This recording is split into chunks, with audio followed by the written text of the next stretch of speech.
This show brought to you by Circle of Seven Productions, www.cosproductions.com.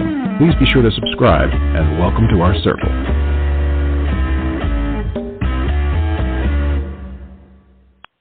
Hello, everybody. This is Patricia W. Fisher with Readers Entertainment Radio, here talking to you here during Shakespeare Week. What does that mean? Just means it's Shakespeare Week. So if you like Shakespeare, you can look up a few things there. It's also National Colorectal Cancer Awareness Month. That's a hard one for me to say quickly.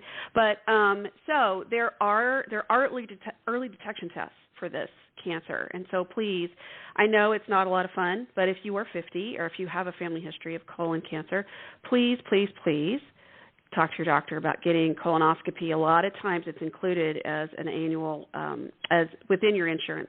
And if you don't have insurance, a lot of times doctors will very much work with you because they would much rather catch issues early than later. So please talk to your health care practitioner about that. And it is also Awkward Moments Day, which could be an awkward conversation when you're talking to your doctor about your cancer risk there. So, but have them anyway because they're very important.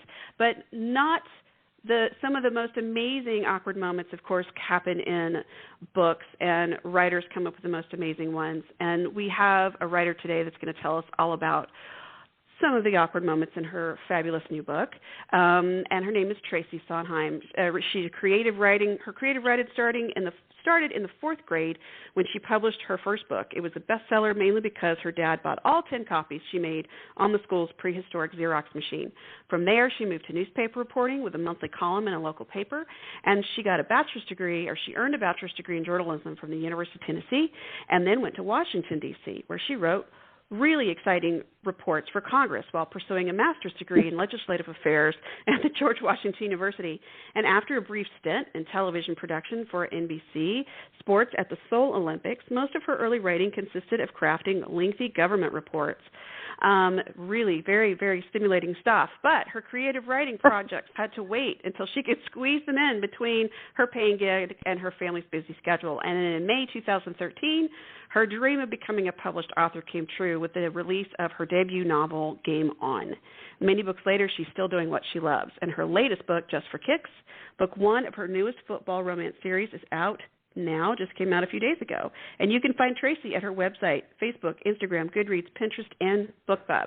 Welcome to the show, Tracy. How are you? I'm good. Thanks so much for having me today.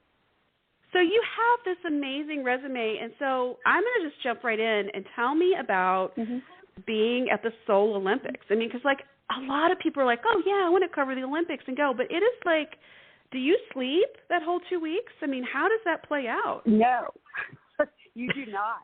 It's really funny, and thankfully I was young then.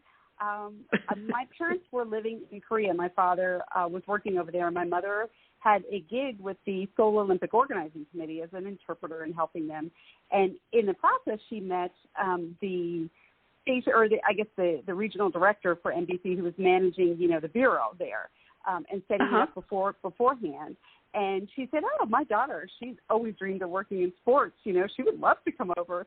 And literally, that's how I got there. And I started out, just helping with the construction of the building and then, getting all the other talent over and met, quite a few famous people and ended up working. I think it was a late night show. It was like on after, this was way back when Johnny Carson was on, and it was Bob Costas. But in Seoul, that was the middle of the day. So I had the time, you got there at 5 a.m. and got off at 5 p.m. And a lot of times then you went and watched events or went out and did what crazy 25-year-olds do and go out drinking or whatever. And then you got to be back at 5 a.m. and be on so it was 2 weeks of nonstop sleep or work, no sleep at all. But it was probably the best time. It was so much fun. What was the biggest surprise with covering the Olympics like that? I mean, you knew going in it was going to be insane and no sleep, but I mean, what was your biggest surprise? I think the biggest surprise is how, I guess, when you meet the athletes, and we would bring a lot because, again, we were during the day, and early in the morning was the early show. Would have been prime time, and a lot of that was done from the studio. So a lot of the athletes would come into the studio, and you'd meet them, and they're just, so excited to be there. And it was such a thrill to share this pivotal moment in their lives, no matter how they did. They were just so excited to be there and finally realize a dream for many of them. And I can remember Greg Louganis, we sat and had a long chat. It was just like talking to someone, your neighbor, but here he was realizing this really fabulous goal that he had strived for his entire life. And it was kind of awesome. It really was. I've seen so many Olympics and, opening ceremonies, and you're watching it, you're seeing all these athletes that have worked so hard just to get to this place. And I tell my kids, it's like, you know what, even if they come in dead last, they're there. Right. I mean, like, this is an incredible experience for them. And it's a surreal moment, for them standing there, and now you watch and you see they all have their phones and they're all taking pictures of everything because, again, they've worked their whole life for this, and it's something not everybody can do. Yeah. Yeah, we say it's like hours and hours and hours of practice, like not having done a bunch of the regular stuff. And it's funny because, you see it all the time when there's big events like this and people are like, oh, I could probably do that. And it's like, no, you couldn't because you wouldn't be here. You wouldn't be sitting here saying I could do that. Right. I remember sitting one event. I was Ken Burns was doing the big documentary of the Olympics at the time in Seoul, and he needed someone to sit and run a mic on Janet Evans' parents, and it was the finals. And I really wanted to go to an event, so I said, I'll do it. And this was before I even knew how famous Ken Burns was or any of this kind of stuff. Right. So I'm sitting there with her parents as she's winning gold medals. And I'm 25 at the time. Right now, looking back at it and looking back at my own children, and I still get that rush every time I see it. I was like, how proud they were sitting there. It was just, you're in this kind of private moment with them because you're sitting right behind them with a microphone. But it's just so cool. It was a very cool experience. I bet. I mean, it just and I would think that the pride would almost be smothering for them. Because we love it when our kids do well. But, I mean, this is, like, insane. Yeah. Really. Yeah. So who was the funniest or the most fun you had talking to? Well, probably of the talent, I'm trying to think, I got to know a lot of the NBC talent. Jane Pauley was there, who was delightful. Ahmad Rashad was a lot. We had a lot of fun with him because he was on before our show came on. And Bob is total fun, and I still see him every once in a while. My kids laugh because they'll see the pictures of the two of us from back then, and they're like, "Well, wow, he looks no different, but you look old." I'm like, "Thanks." He's on television. He doesn't look different. He's still shorter than me, and he always will be. But it's just kind of a cool thing. There were a lot of famous people's kids that work there. That I've become friends with and through the years. And a lot of them have grown up just to be just like me, kind of a normal person. But I think that those were some of the things that surprised me, some of the tangential relationships that came out of it, of people that I met there. Yeah. I took a sports journalism class. I got my journalism degree at Washington University in St. Louis. And the guy who was teaching our sports journalism class wrote a book called The Franchise, which was about the history of Sports Illustrated. And then he had also, taught all these classes. And so one day he comes to class and he brought Bob Costas, and he and Bob Costas were friends. Like, oh, okay, hi. And then Right. And he had just written the book Fair Ball. Right. So he came in and talked to us about it and gave us all copies. It was very nice. But, I mean, I remember talking to him. One of my questions was, we talked about the strike, the baseball strike and everything, because I got my degree in 2000. And so the baseball strike, it happened 95, 90, right in there. Something like, and late 90s, his comment was, the American public had the chance to pull the power. at that time, because we could have said, no, we're not going to pay $400 for a crappy seat. No, we're not going to pay $85 for this. And people were like, sure, I will. But I said, I just can't wrap my head around paying somebody $35 million to hit a ball. And it's like, I love baseball. I love sports, and I know it takes a tremendous amount of time and sacrifice, but I still have trouble with that much, when people are struggling to pay, the basics. It's disproportionate, and it's funny because I've said this a lot this week. I have a mother in failing health, and she happened to be in a nursing home for a little bit where there wasn't the best care. But when you look at it, I'm thinking, okay, these people are paid so little, and to care. Our two most vulnerable generations, our children and our elderly, aren't the people that care for them aren't paid as much. And then you've got these professional athletes that are making all this money, and I kind of wonder, where's the fairness in this? But well, and that's its own animal. I mean, in the sense of the professional sports, for sure, it's its own animal, and in a way, it's not fair for us to say. In a way, it's not fair to say, well, you can't compare the two. It's like, well, yeah, I get that part, but still, it just doesn't seem right, Yeah. I had friends that worked in nursing homes when I was a nurse, and they were just like, you can't. What was it? One of the nurses, she said, yeah, I was working nights. And the night nurse would come in and go into every patient's room and just start throwing supplies out into the hallway.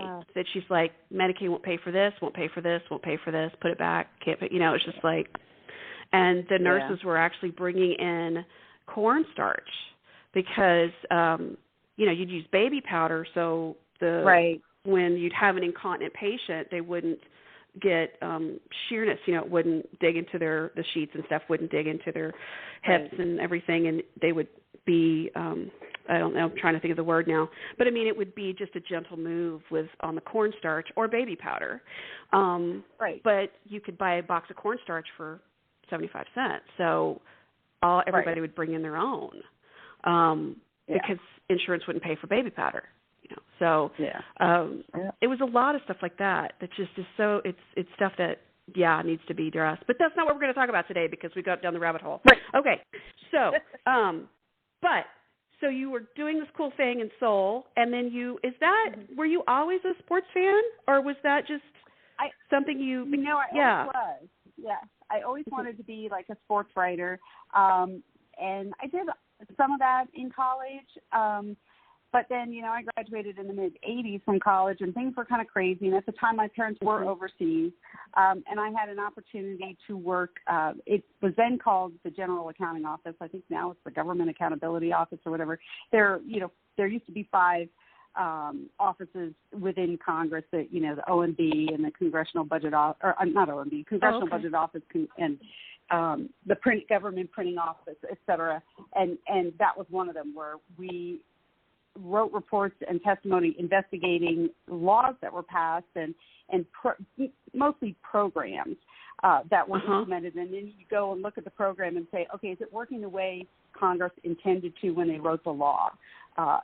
People are the general public, is the general public being served the way it's supposed to be? Are the tax dollars being spent?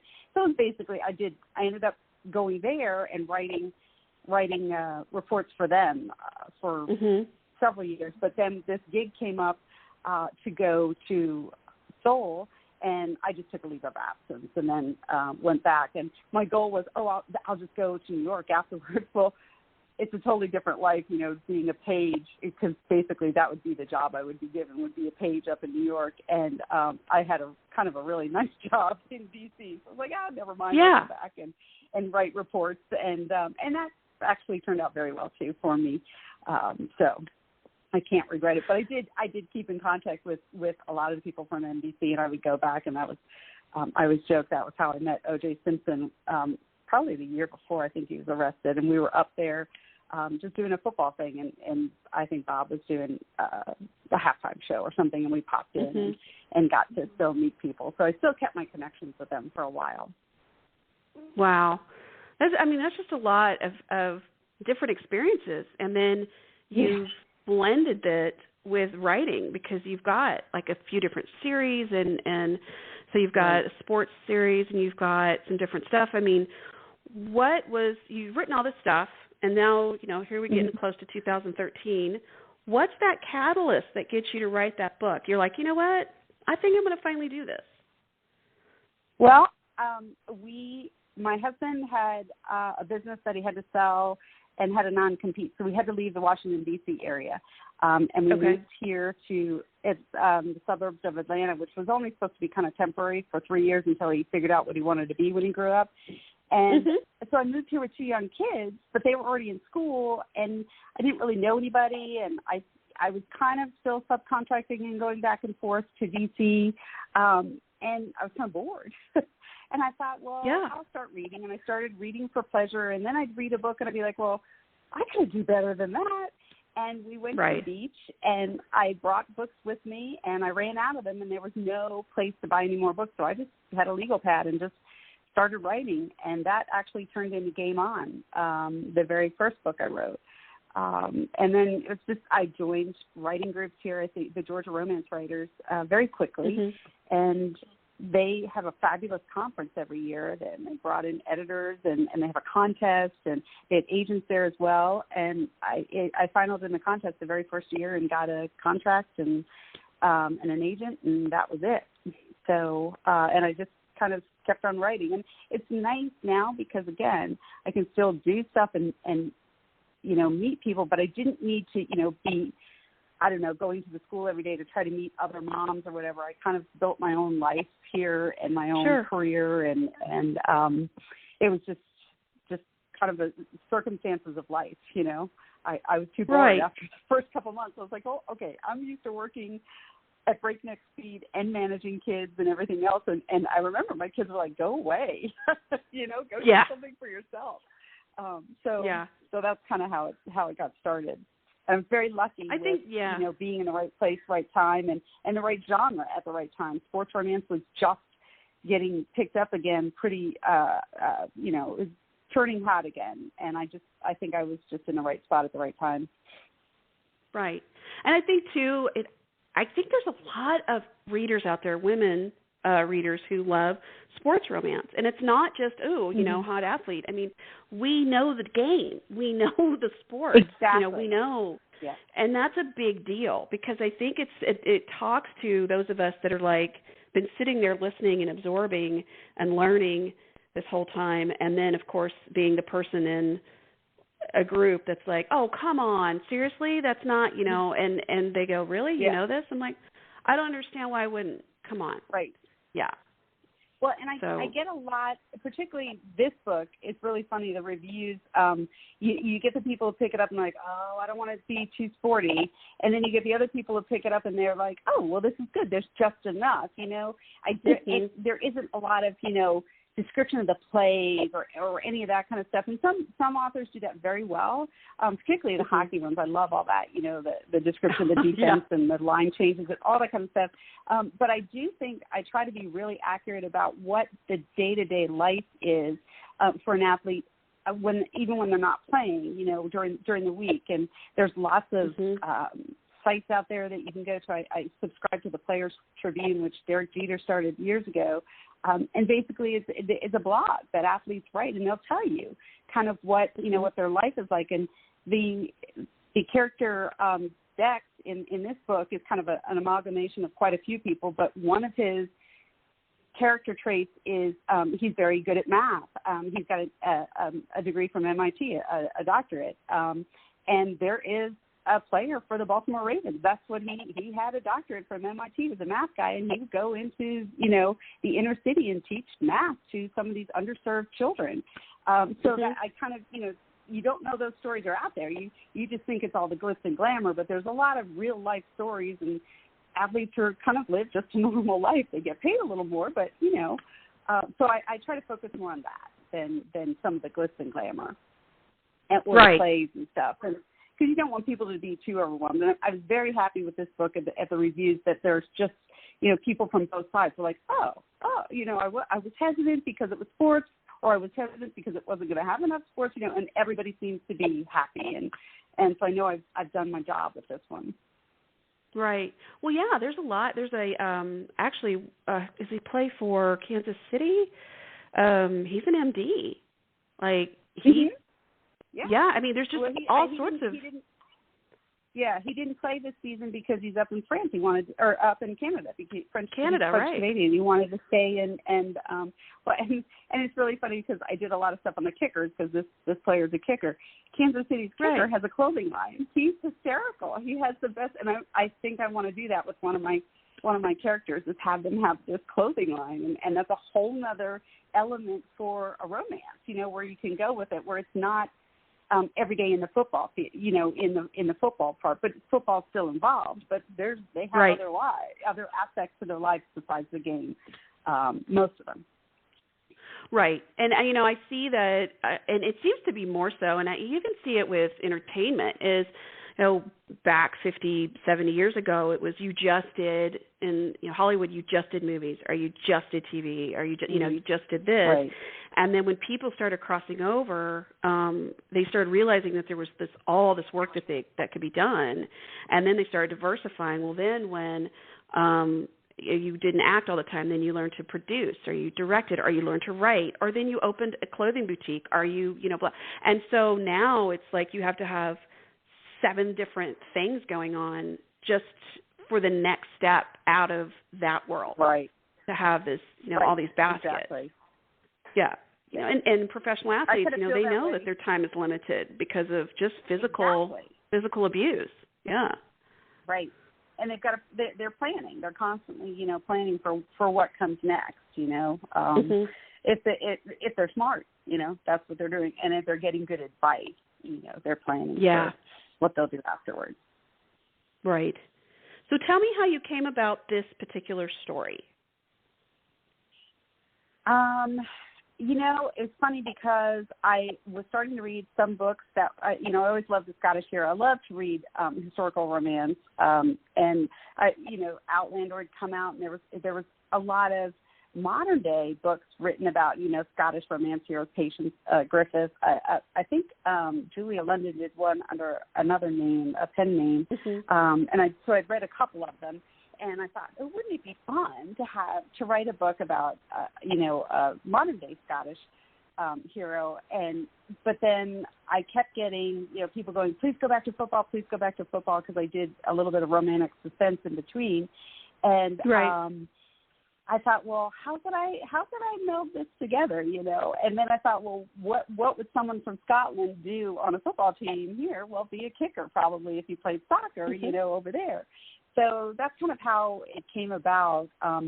Moving it to Milwaukee was funny because my first series is set in Baltimore, which I used to live in D.C., and the Baltimore Ravens Stadium is literally training facility, is literally around the corner from where my in-laws live. So I kind of knew where they would go, where they would hang out, where they would live, all that kind of stuff.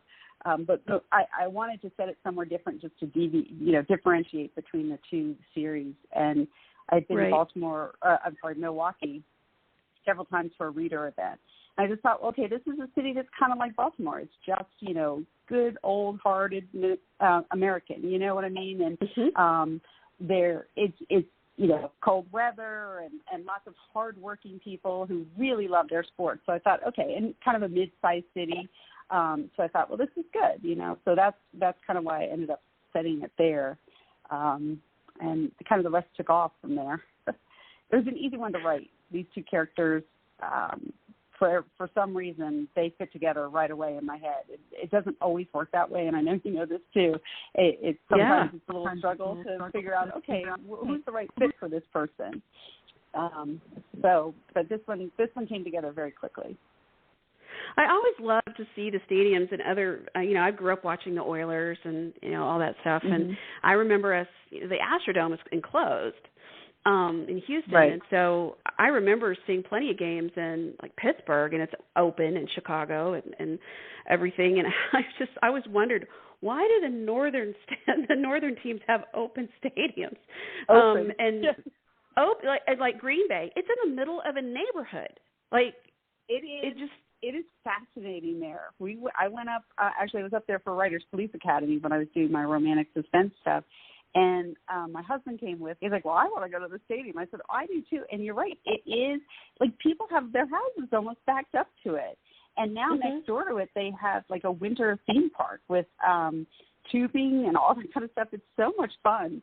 And the town is just, and we were there in August, and he went to a game. I was doing events at the conference, but he went to a game, and he said it's just everybody's so nice, and everybody, if you walk around the town, everybody has a jersey on. Everybody was so excited. It's game day. We're all wearing our jerseys. We're all doing this, you know. We went on a tour of that stadium, and since then I've gone on tours of other stadiums because I kind of want to see, you know. Right. And that's fun too, you know. The artwork in some of these places is unbelievable. What they put up in some of the, you know, the hallways or in these suites or whatever. And that's something we had gone on a tour years ago of Kentucky, Churchill Downs, and in Kentucky, and the artwork there totally blew me away. So now when I go to other sporting places, I'm always looking, oh, well, what do they have, you know? And that it just seems so, I don't know, so totally polar opposite to go to a sports stadium for it to have gorgeous artwork, but they do, you know? It's just they do. Kind of the way they do it. You wouldn't think of it, and that's something I think I try to present in the book, so a reader knows, you know, wow, that's kind of weird, but that's what's there when you go in.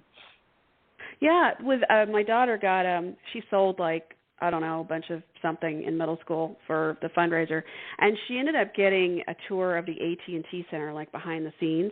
Well, the AT&T Center is where a lot of the concerts are. You have hockey, you have the rodeo, you have Spurs basketball, and at the time Stars basketball. They're now in Las Vegas, the women's team, and so we're going backstage, you know, behind the scenes, and they're saying, oh, yes, and then this is this, and this is this, and they show us the locker rooms, and, of course, the shower, like the heads of the shower are, like, way tall, like 2 feet taller than I am, because otherwise these players would have it, like, shooting at the spray in their belly buttons, you know, and it's weird. And then the press room is really small. I mean, it looks like it would be this huge place, but it's not. But they were also talking about how it's a huge mess during the rodeo because they bring in all this dirt, and then people are walking in and out. And they said it takes forever to get it cleaned because the Spurs go on the road in February, and they just, you know, they're gone the whole month because of the rodeo.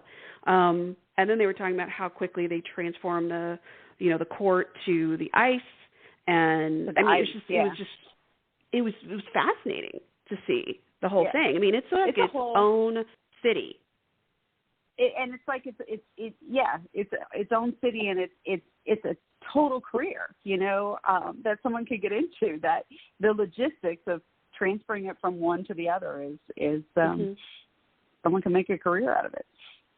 Oh yeah. Yeah, it's just amazing the work. I mean, the amount of time they get out of that thing. There's a lot going on, and of course there's a Whataburger, so you know it makes it totally worth it to go there because there's Whataburger. So you've got book 1 here, and it's just for kicks, and it came out this week, correct? Yeah, Monday. Like Sunday. Monday. Yeah, Monday. So the 15th. This is the first book. How many are you planning for this series? There's definitely, it's funny, I think of books in terms of threes. I don't know why, but I always have. Sure. There are 2 other characters that really made their, you know, they pretty well, they're entrenched, you know, kind of into the story.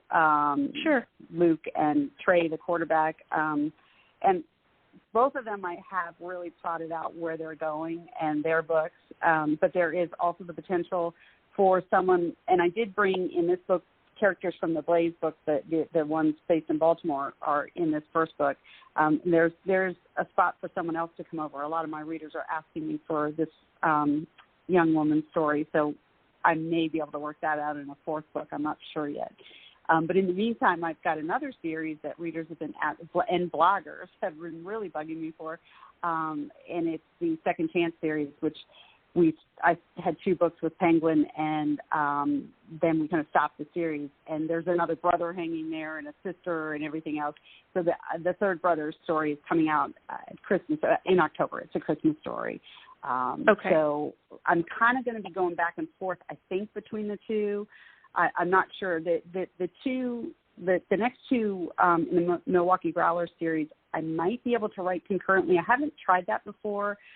but they're kind of flowing as I'm plotting them at the same time, and it would be fun to kind of make 2 books happen in the same time frame, in the same season of football, and both of these guys get their story at the same time. So I'm going to play with that as soon as I finish this. Christmas book is due in the middle of April 15th. So after that, I jump into the next football. That will probably come. The goal is to have it come out in January of next year, right around the Super Bowl. Nice. Yeah. So it's kind of like these players are really, these characters are really talking to you. Like they're making it easy right now. Yeah. Right. And it's nice. It is nice. So that doesn't always happen. But no. We'll see how it goes. I have started doing a little more dictation, and it's funny. I have low vision, so I type what I type blind. I don't look at the screen when I'm typing because I can't really see it, and it's better for my eyes not to focus on it. But when you take away that keyboard and try to get me to do dictation, I can't think without my fingers on the keyboard. So I've learned to kind of play around with that, and I'm doing a little more dictation, and then I'll sit down and look at what I've dictated and kind of move it around, and I'm not spending as much time in front of the computer screen, which helps a little bit. And I seem to be getting more words down that way.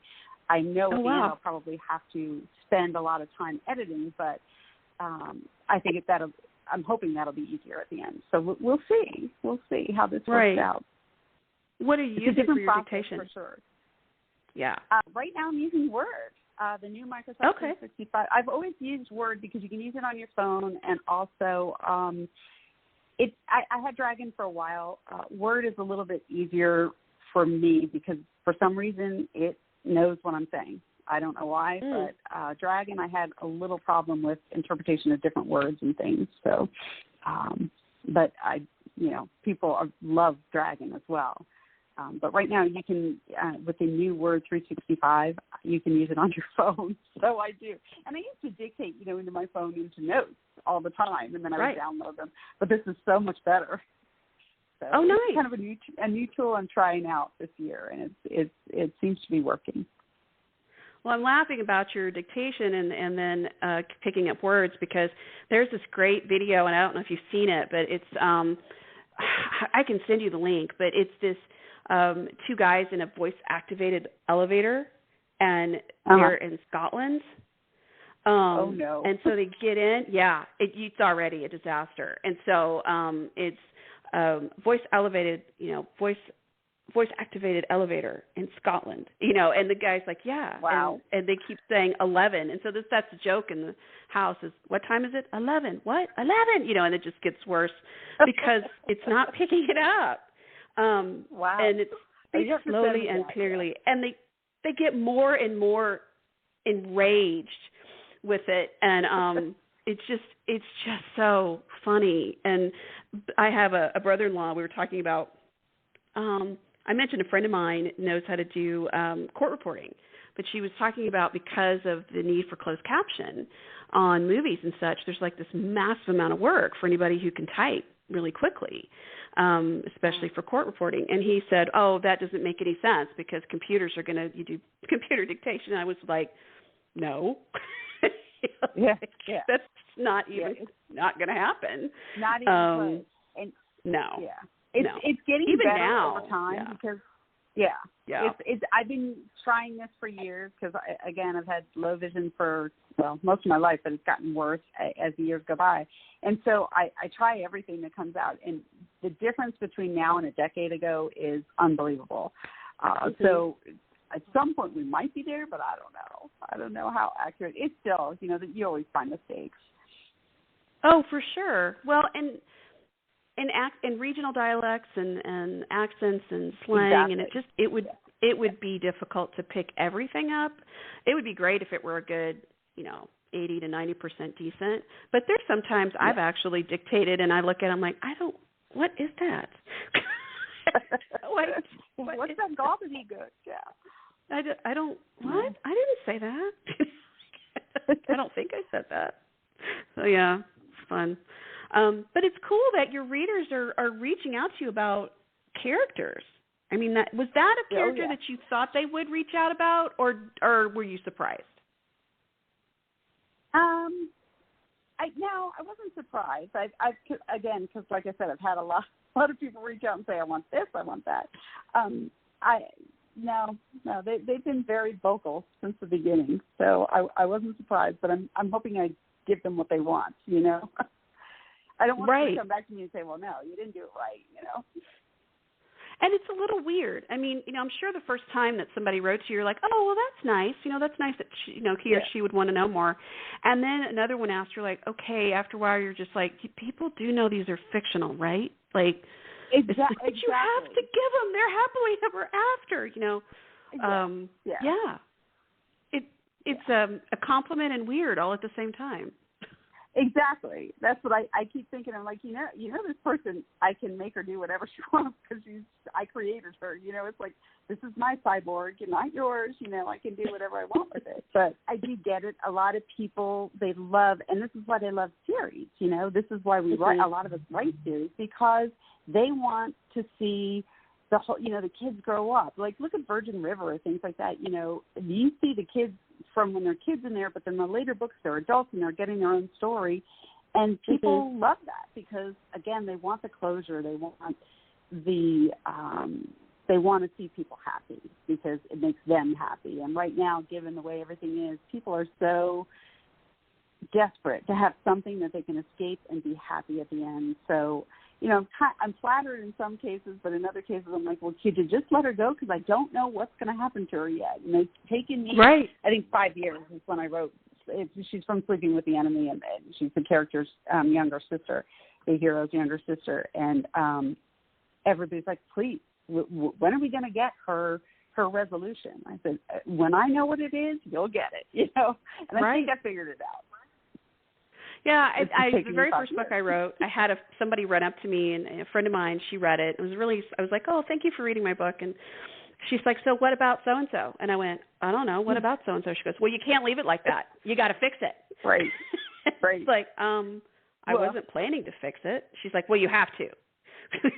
Well, I had an editor tell me, she goes, well, this is your penance for writing really secondary characters that aren't stereotyped. They have depth to them. You know what I mean? You've created a character there that now, you know, your reader wants to know because you did a good job creating this character, and it's not just some stereotype on a page. You know what I mean? Right. Like they're invested. I mean, that character spoke to them somehow. So yeah. So you've written suspense and you've written sports romance. What haven't you written yet that you want to write? Or what other, you know, genres within that, like other sports or other types of suspense are you wanting to write? Well, right now I've got one kind of on the back burner, all plotted out that isn't, some people would call it season romance, but these women are in their 40s and I'm in my 50s. The end part of 50s, so I didn't consider 40s season romance. But at any rate, I know. I really, it's more women's fiction, and it might even be single point of view.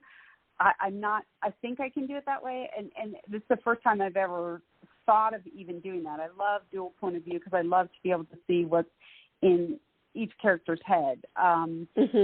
So I'm toying with writing this book, and again, there are 3 sorority sisters, and they would each probably get their own book, but I would like to write it in their singular point of view, which is really hard to pull off, particularly if it is, they would be somewhat of a romance, but it's more women's fiction.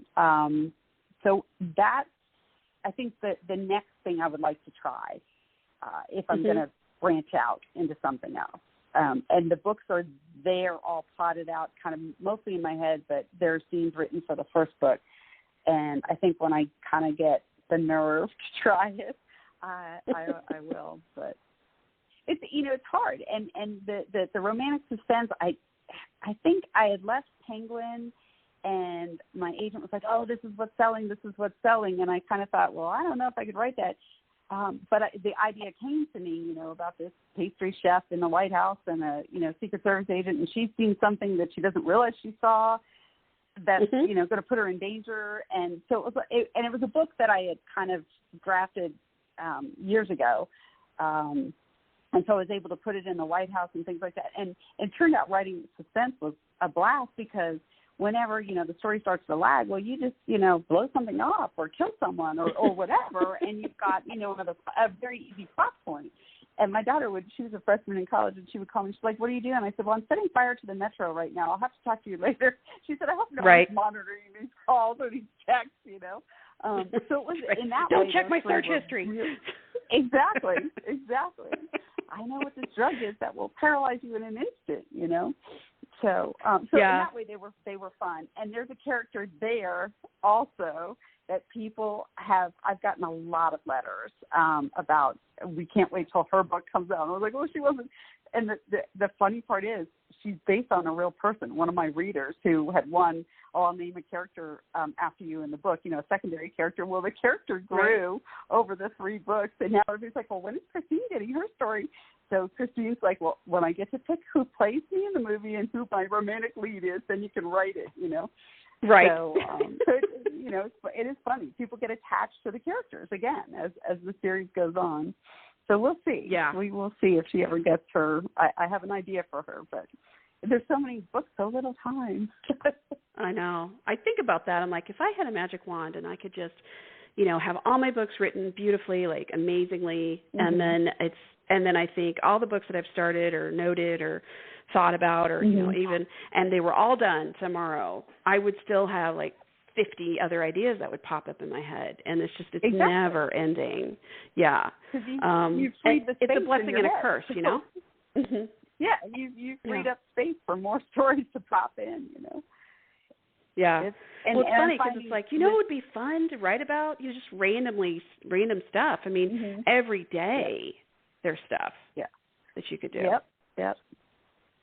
And this is my first true indie book that I've done on my own, and there's so much to that aspect as well that I had no idea about. So I haven't gotten a lot of writing done in the last 4 or 5 weeks because it's been a learning curve. And every night my husband comes home from work and he's like, "But it's okay because the next time you're not going to have to learn it, But because I get frustrated, I'm like, I should be writing. So it's been a different one, but I'm happy with how it came out and the response that people have been giving it and the reviews that it's been getting have been absolutely stunning to me. So I'm pleased that I took the time to do it right, and now I can hurry through the next one because I know what I'm doing.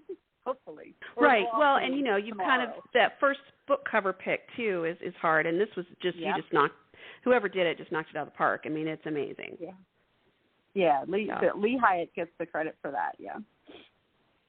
And and now you've kind of got a baseline, so how the other covers would probably look, and it's but all that initial work for sure is definitely laying the groundwork for it, and then you stack on top. So you want to do it right, like you're saying, because you want to have a stable ground for the next one. Right. Yep. And it's funny, the cover debate was what do you do? Because these illustrated covers are here, and I could have done something so fun with that. But I put it out there to several reader groups that which one is selling right now in sports romance, and they all wanted still the shirtless guy on the cover, and I'm like, all right, we're going to go with it. But bookstores, I have several friends who own indie bookstores, and they're like, no, put the other cover on it because it'll sell better. And I'm like, I have to kind of go with what the majority of the readers want. So, so that was probably the hardest part was deciding which way to go with the cover, because it could have gone either way. And that's the thing that I didn't realize I had to do is really go out and, crowdsource some stuff and figure out what people want. Yeah. And some, it's sometimes you don't know because I've seen a lot of authors recently changing their covers like 2 and 3 times in the past few years. So I mean, sometimes it's what works today. So exactly, and nothing says you can't change it later. So exactly, sure. Well, promise me you will come back when your next book is out, and we can talk some more. Yeah. Yay! Yeah, I would love to. So, yay! So if you've been listening to this, we've been talking to Tracy Solheim. Her book is out now, Just for Kicks. It's the first one in her new football romance series. You can find Tracy at her website, Facebook, Instagram, Goodreads, Pinterest, BookBub, and all of those links are in the write-up of the show, as well as the link to the book. So thank you again, Tracy. I really appreciate you. Oh, thanks for having me, and have a great rest of the day. You too. And everybody keep on reading and stay safe. This show brought to you by Circle of Seven Productions, www.cosproductions.com. Please be sure to subscribe and welcome to our circle.